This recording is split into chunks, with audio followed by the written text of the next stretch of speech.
If you love Baltimore sports, you'll love WNST.net. First, up close.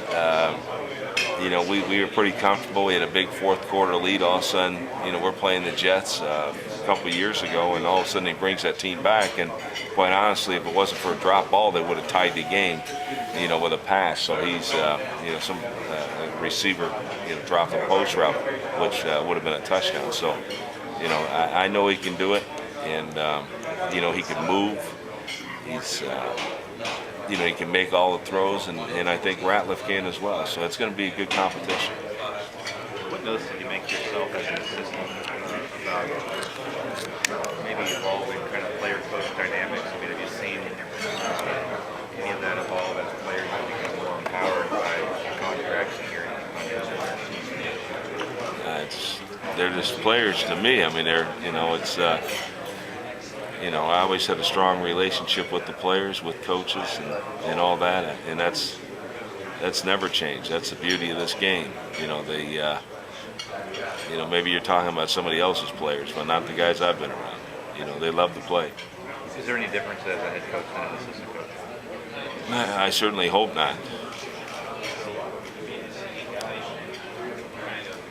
What'd you learn from Brian Billick, being with Brian? I think Brian. I think is without a doubt the most organized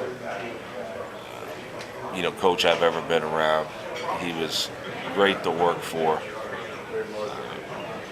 He trusted in his coaches. I think is a big thing.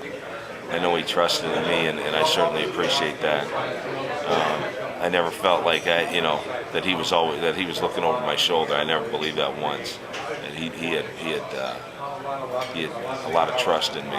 And the other thing, though, is like when you talk about the organizational skills that Brian had, that's what every coach that's worked under Brian will take similar things that he's done, if not exactly the same way, most of the same way on, practice organization, how many plays are, like he had it down to a science. He took, every year he'd take a study, and I think it went on almost for like 8 years, where he would get the number of plays, down and distance-wise, red zone plays, coming out plays, you name it. And so he built that in the practice structure, and always felt like our players were prepared under Brian. And one of the jobs as a coach that you had was to make sure that your players were ready to play the game on Sunday. And whether that's mentally, whether it's physically, if you've got to take some reps off a player,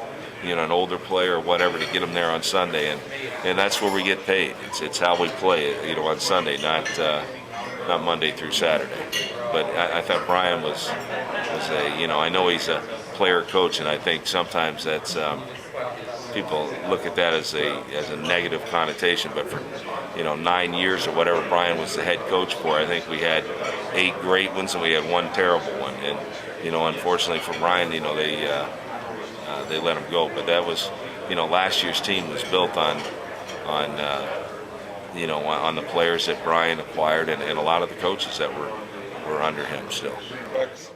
If you love Baltimore sports, you'll love WNST.net.